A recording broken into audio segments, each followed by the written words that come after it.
Okay, so my project was to make a potato cannon.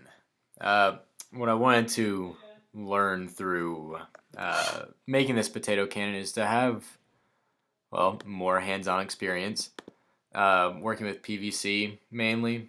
Uh, this was kind of added on later, but a future project of mine, I will probably be looking into making a t-shirt cannon, and this would be kind of a nice entry-level thing to kind of work my way into working with PVC.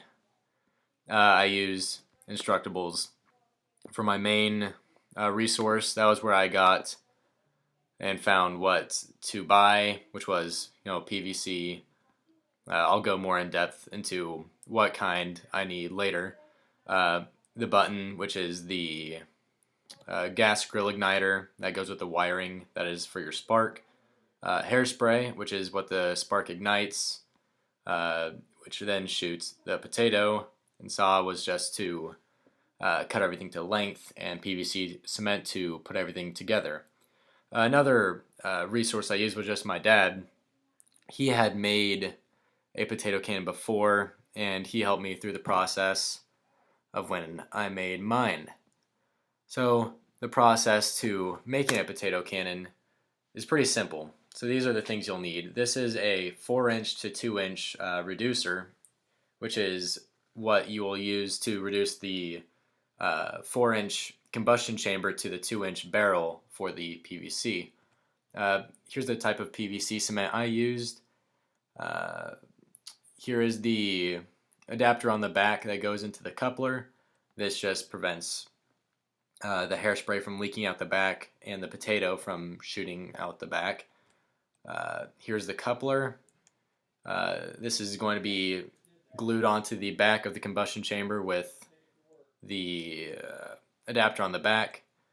This is the combustion chamber. This is at full length. I cut it down to 2 feet, I think is what it was. 2 or 3 feet. Yeah, 2 feet. Uh, Here is the finished product of when everything was put back together. Here's the spark.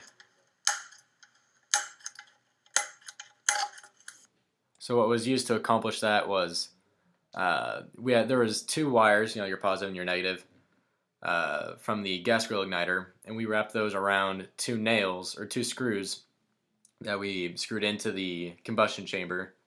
And you had to make sure that the tips of the screws were close enough that the spark could jump. But you also had to use electrical tape to insulate the heads of the screws so the spark didn't jump at the head outside of the cannon, and instead it would jump on the inside. Here's our first test fires.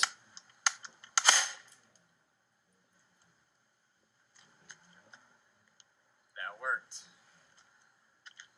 All right, last. Here's Okay, another test fire one. number 3, because again, the first 2 did not work when Skylar was shooting it. Go for it.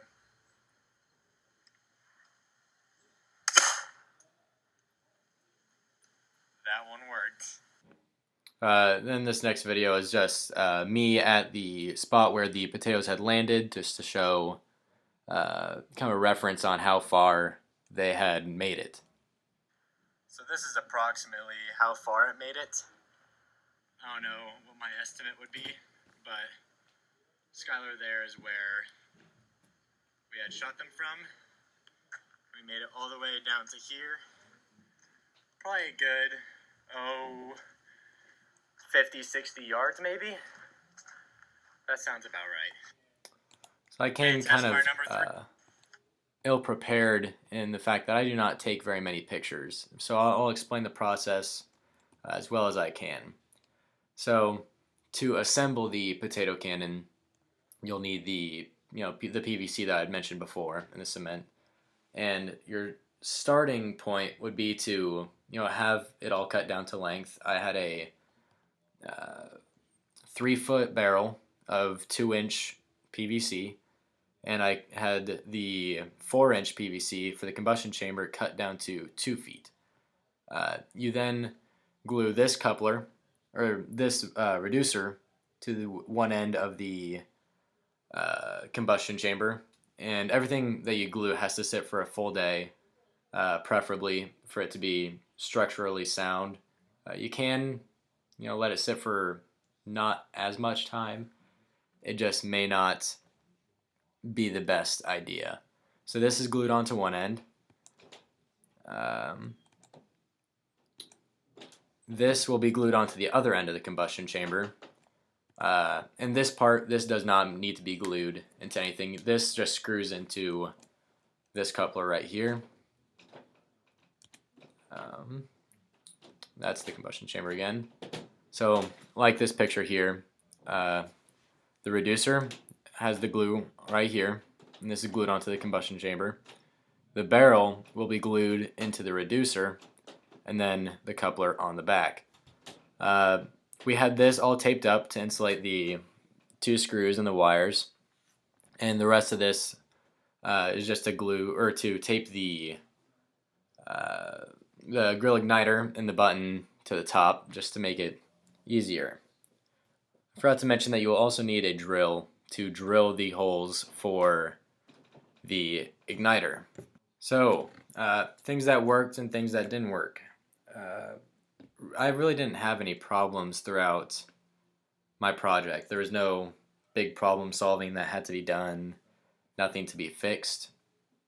Things that worked, I mean, everything, I guess. Everything I used worked well. The cement was fine, everything glued together right. Things to change and things to keep the same. I mean, if I were to change something, I would change from using hairspray as the ignition component to using ether. That comes with its own risks, but the payout I feel like would be better. Mainly just more fun. Shoots the potato a lot farther. That'd be pretty cool. I'd also not procrastinate as much so I can get more film of the firing of the cannon, or more testing in general, because the place where I had fired the cannon wasn't the greatest. You didn't have very good line of sight, and you also couldn't fire it very high, which means you can't get it as far. You can't see its true range, I guess you could say.